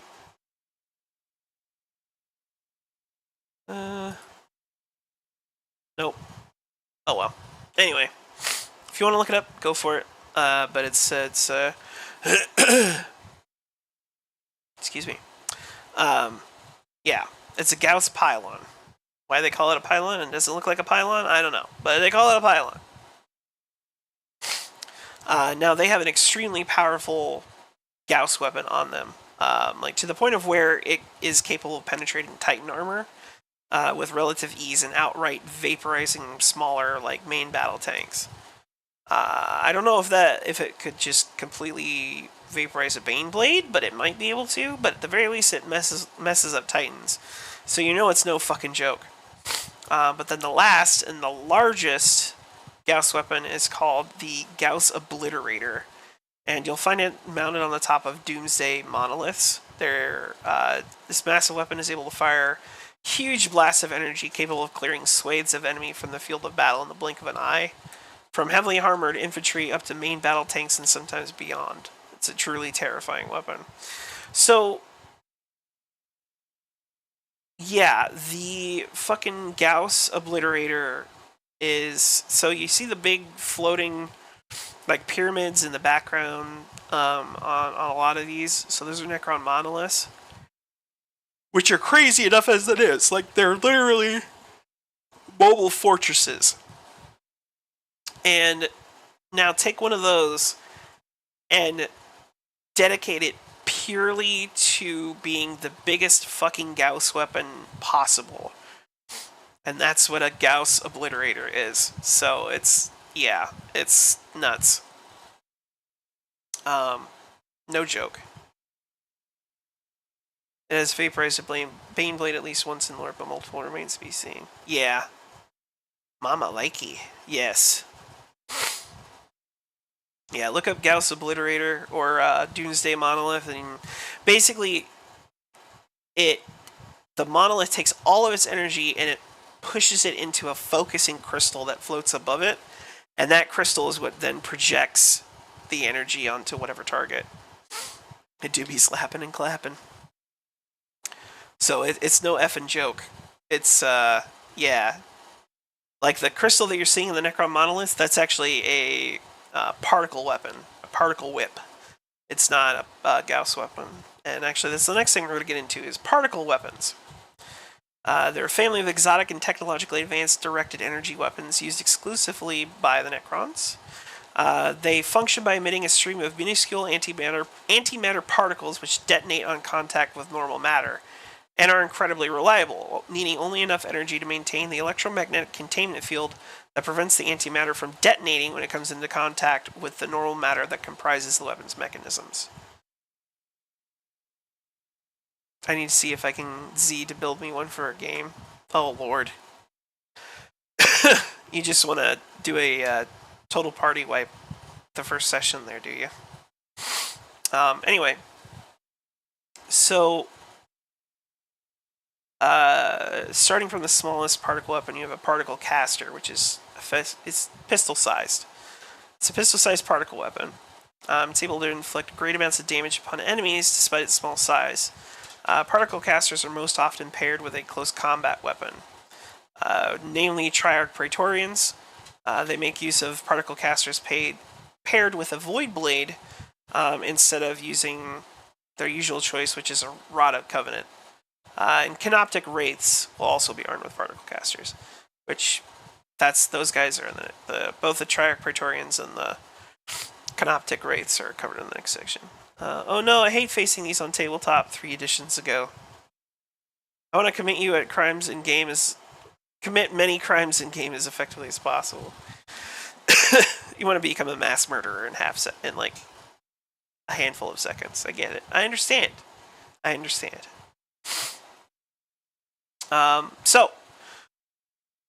Next you'll have like a particle beamer. It's a heavy rifle-sized particle weapon causing powerful blasts at range to decimate enemy infantry. So they see this on Exterminatus based in correct build. You'll normally see this. You'll see this on Tomb Blades, which will have this mounted on their chassis instead of twin-link Tesla carbines. And Canoptic Spiders, who specialize in sentinel duties, will have like twin-linked particle beamers on their backs. Tesseract Arcs are also able to mount 2 particle beamers as secondary weapon systems. From there, we have a particle shredder. It's a large particle weapon that can be likened to a heavy las cannon in size and can output a far larger blast radius than the smaller particle beamer. You'll find these on Triarch Stalkers, actually, typically you'll see it on Triarch Stalkers and oh shit, what is the name of it? Oh, I had it. It's their most notable fucking aircraft. Oh, that's gonna drive me nuts. Shit. It's not Tomb Blade. It's something else. Son of a bitch. I'm gonna have to look it up now. Hold on. I feel bad. I can't remember this off the top of my head.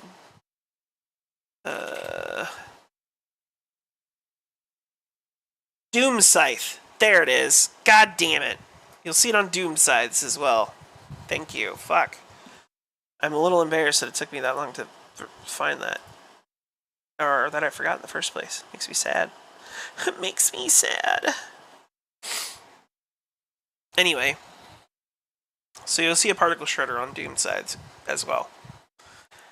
Now, I mentioned this earlier, so that big green crystal on top of the Necron monoliths, that is actually a particle whip. And you'll see those on the Necron starships as well. We'll use particle whips. So you'll see it's a very large particle weapon. Unusual in that you'll only see it in the form of a large glowing power matrix crystal mounted on top of a monolith. It's a far more static design than the mobile barrel structure that characterizes other Necron particle weapons. It is a dramatic weapon, for when it is about to fire, the monolith will channel its alien energies through its crystal to unleash devastating arcs of antimatter lightning. So this is that big bolt you'll see coming out of, out of that image. One of the images, it's firing at a Wraith Lord. Or one of the Eldar Titans that I can't remember the name of. Wraith Lords are the smaller infantry ones. Anyway. It's a big fuck you blast. To the point of where it's can reduce tanks to smoldering wrecks and infantry to molecular vapor. It will affect large areas and cause great damage to everything. And Necron starships have like huge versions of particle whips, and they're used in void combat to launch devastating strikes upon enemy vessels. So imagine, that particle whip, all like just even larger, and you're shooting it through space, just fucking shit up. And that's why, in again one of the Kane books, they talk about a Necron frigate, in terms of size, like it equates to a Necron frigate, wiping out a heretic fleet like 15-1, and one of them was like a battleship, and they were able to destroy the entire fleet on its own. And this is what I'm saying, like Games Workshop, when they write the Necrons, they have to be deliberately underpowering them sometimes. Not in this case, in the Kane books, but in others where they talk about, it was a lone Imperial battle barge was taking on like a couple of tomb ships by itself. Died, but I think it ended up taking at least one of the tomb ships with it. So, whereas it should have been laughably defeated. As much as I love battle barges and Space Marines, when you're talking about a fucking particle whip, and there's multiples, Yeah. Anyway, so we're gonna kind of move back down in size and scale to like infantry weaponry now. So I mentioned it earlier, or no, I didn't. That was something else. Anyway, so first up is something a little more specialized since we started out so baseline with the Gauss weapons. I wanted to talk about something a little more rare. And this is it's called a Rod of Covenant. It's a symbol of office of the ancient ruling council of Necron nobility, known as the Triarch, and the primary weapon of Triarch Praetorians. Rod of Covenant is a powerful weapon that resembles a staff with an ornate headpiece. It's capable of firing blasts of potent viridian energy at extremely short ranges. So these things are strong enough to where you like, if used against another Necron, they're turned into like a puddle of metal. And it's actually so strong it's able to bypass Terminator armor, and it'll just explode the victim into clouds of flaming ash. It also works in the same, kind of along similar principles as like power weapons, like Imperial power weapons, like a power sword. So along its edges, it's a power weapon. So not only is it this crazy kind of ranged, like powerful ranged weapon, it's a fantastic close combat weapon. Man, I'm more tired than I thought. So from there, you have the Staff of Light. It's a device of arcane technology, and it serves as a symbol of rank and authority for Necron royals. It's also a really good weapon on top of that. Surprise, surprise. The haft is designed to disguise a power generator rod, and the crest a finely tuned focusing device which allows the wielder to unleash searing bolts of energy. So more Gauss, like it's just Gauss in everything, just Gauss in everything. But you'll only see this in armories of Necron royalty. So only Necron overlords, Necron lords, or Necron destroyer lords will have one. Sometimes you'll see cryptex, which are like their Necron version of like tech priests. We'll have them too sometimes. Jesus. But yeah, typically this is like, you know, instead of a royal scepter, you have a royal staff of light. At least that's what they're referred to. So then, the Necron version of a sniper weapon is called a synaptic disintegrator. You'll only see it being used by Deathmark assassins. They have extremely long range, and they're stupidly, like, yeah. Anyway, they're cruel, long-barreled rifles which fire compressed leptonic beams of subatomic particles which destroy neural and synaptic tissue. They're capable of sustaining a rate of fire at long range, even when the wielder's on the move, that few other sniper weapons can match. So if you get shot with a synaptic disintegrator, you better fucking hope that you die. Because if you don't, it's, I mean, think of it as like it's a brain destroyer gun. Like, synaptic nerves are destroyed. So if you survive a shot from that fucking thing, you're either going to be a vegetable or like barely functional mentally, is the point. Yeah, synaptic disintegrators. Check them out. They're pretty cool. Yeah, so because it just destroys neural tissue. So, you know, thoughts, memories, all that good shit. It's gone from one of these fucking things.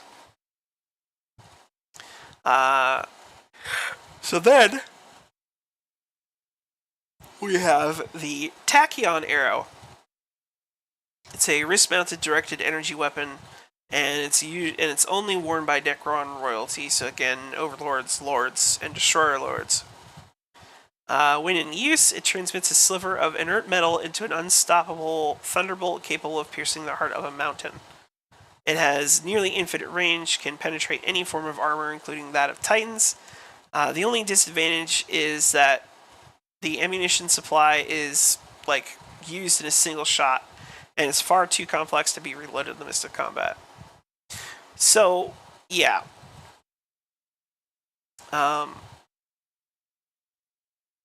it essentially like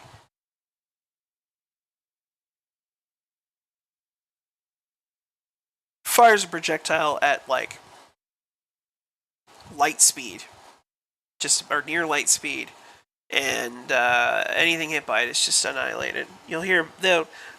There's mention of tachyon arrows in different places, talking about their use, and they single shot titans, like void shields up and everything. Smaller ones like warhounds and stuff. I don't think they've talked about like a reaver or an imperator titan, but yeah, it'll one shot a fucking titan, and this is like a little wrist mounted like infantry weapon.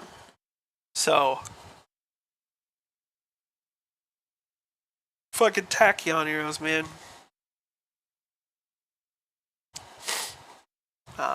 So yeah, but they're fairly rare, thankfully, and apparently they you can only they're a single shot thing. You can't just reload your tachyon arrow, unfortunately. See, that right there seems like a nerf for the Necrons. Like that had to be something Games Workshop put in there. Like, oh yeah, fuck, you know, they can't if they have this tachyon arrow that'll blow up everything. Obviously, they can't use it more than once per combat, right? Or it's completely fucking broken. I mean, it's already broken, but you know. Anyway, so getting into something that's more common, at least in terms to a fucking tachyon arrow, is a Tesla weapon. So these are a family of exotic and technologically advanced directed energy weapons, and they're used, again, exclusively by the Necrons. These are particle weapons as well, but they function by unleashing bolts of living Viridian lightning that will jump from foe to foe after hitting its target, charring flesh and melting armor. So it's basically a lightning gun. However, these bolts feed off the energy released by the destruction of the target, and the discharge becomes more intense with every fresh arc, so moving as if it has a mind of its own. In some cases, these energetic projectiles have been observed to crack ceramite and plasteel. So, you shoot something, it dies, the energy from it being destroyed will then jump to the next one, and the next one. I feel like you should do a stream on just weaponry alone. Honestly, the weaponry is the...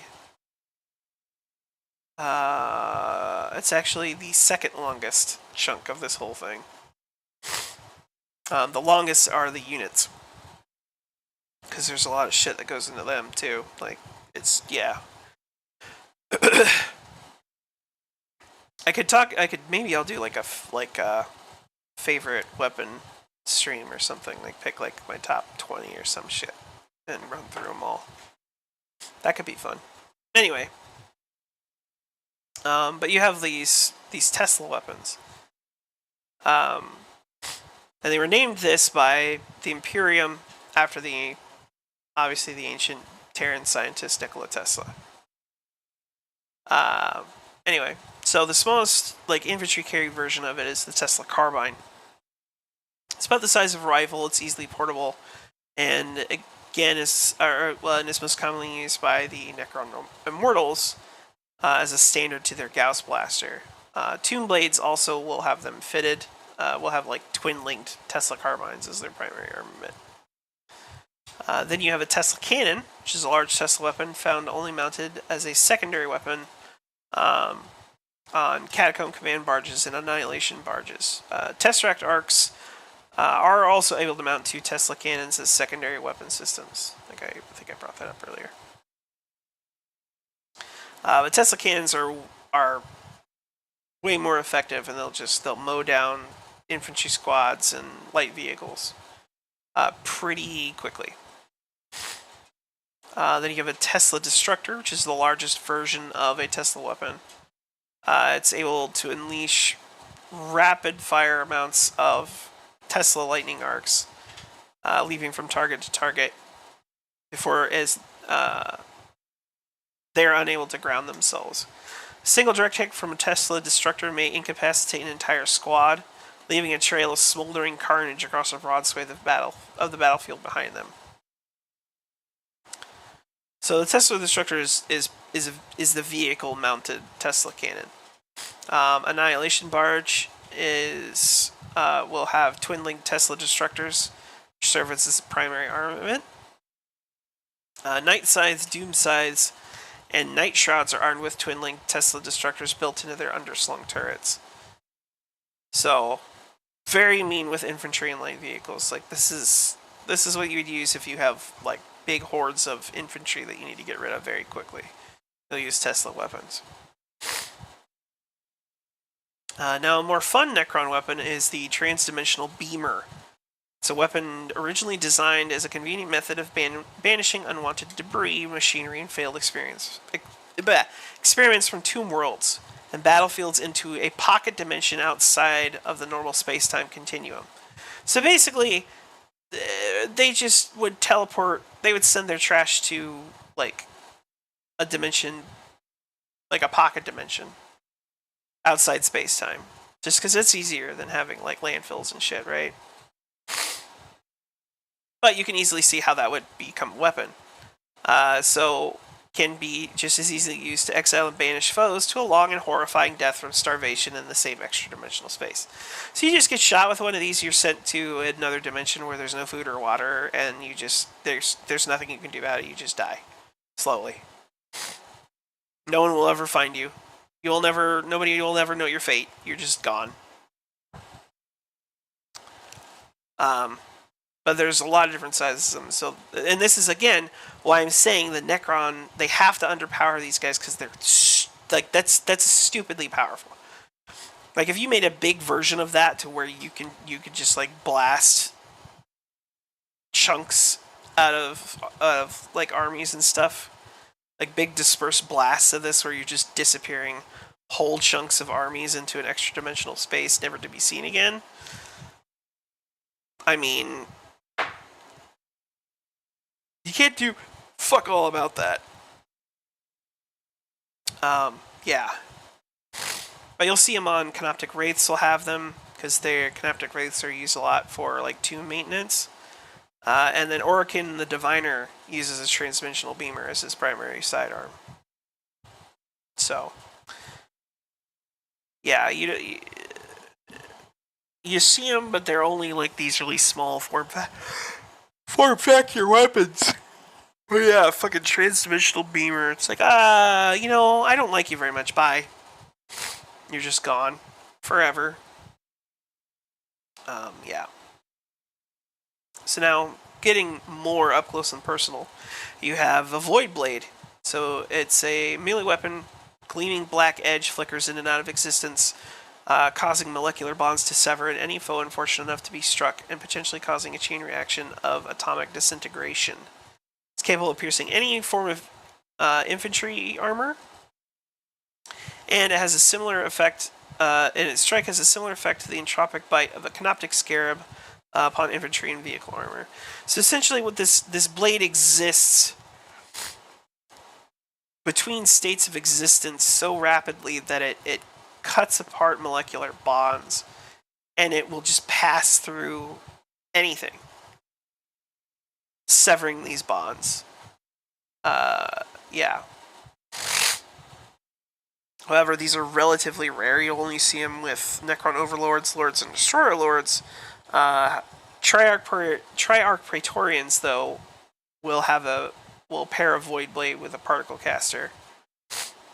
As I said, as an alternative to their Rod of Covenant.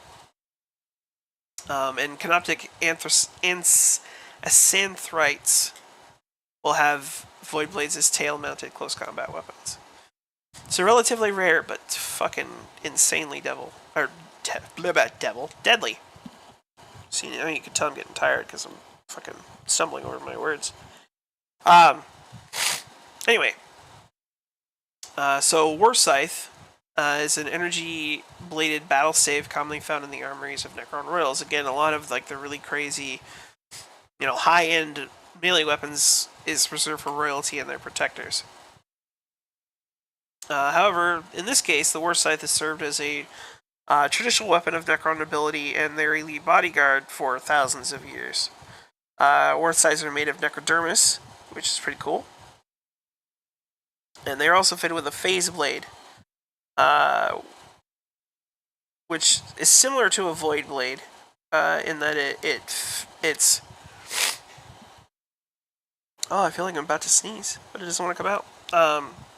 But the edge is similar to a void blade in that it's out of phase with the normal space-time continuum, and so it basically will just cut through anything.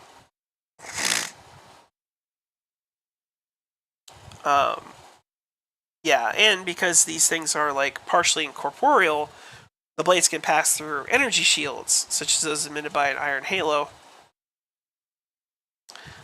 which is nuts. The blade's power field also grows in strength and magnitude to match whatever force is brought to bear upon it, making the War Scythe, for all intents and purposes, indestructible. So yeah, it doesn't matter how hard you hit it, it's going to hit you back even harder. It is heavy and cumbersome, though. So if something else tried to use it, it's just too damn heavy. But when wielded by a Necron that is made of living metal and doesn't get tired, it's a formidable weapon that greatly augments the strength of the user. So, yeah, War Scythes are fucking crazy. But yeah, like these things are so strong they could cut the barrel off of a Leman Russ battle tank or carve a hole in the side of a bunker. You'll usually see them with Necron Overlords and Necron Lords, along with their Lich Guard protectors. They're also the favorite armament of the Necron Destroyer Lords, because they really like cutting people's heads off. And then we have a Hyperphase Sword, which is basically the same as a Phase Blade, except it's across dimensional states, and it does the same really good stuff. It'll slice through armor and flesh to sever the vital organs within. So basically what it does is it'll pass through harmlessly, like the armor and stuff, but it'll destroy your organs. So from the outside you look totally fine, but on the inside you're cut to ribbons. So Hyperphase Swords are crazy. And again, these are seen with Overlords, Lords, Destroyer Lords, and Lich Guard. So, yeah. That is a very glossed over overview of Necron weaponry. Now I have about 25 minutes until my 11 o'clock cutoff, and we're getting into the single largest section that I have for this. So, which basically means I know I'm not going to be able to get through it in 25 minutes. And I do have work in the morning, so I can't be up late. So here's what we're going to do. I'm going to put a pin in this rant for now. And next Monday, I will pick up right here, and we will go through Necron units. And then I will cover my favorite Necron character. And then two other, like, big named Necron characters within the setting. And then I will talk about, as I've done with all the other species in 40k so far, or factions, or however you want to say it. I will go drink some hot tea. But I will talk about, like I have with all the other factions, why I love the Necrons. And that'll be it for these guys. But keep an eye out on my Twitter. I will throw up a poll at some point, so you guys can tell me what you'd like me to cover for the next whole new lore stream. And then let's see, this Wednesday... yeah, this Wednesday all the boys should be getting together again. I don't have no idea what we're going to end up playing, but we'll be playing something. Probably, maybe Helldivers. Maybe we'll play some Helldivers. I don't know. We'll see. Anyway, appreciate you all for coming on out. Thank you again, Eris, for dumping a bunch of gift subs on a lovely bunch of people. Kat, thank you for coming out. And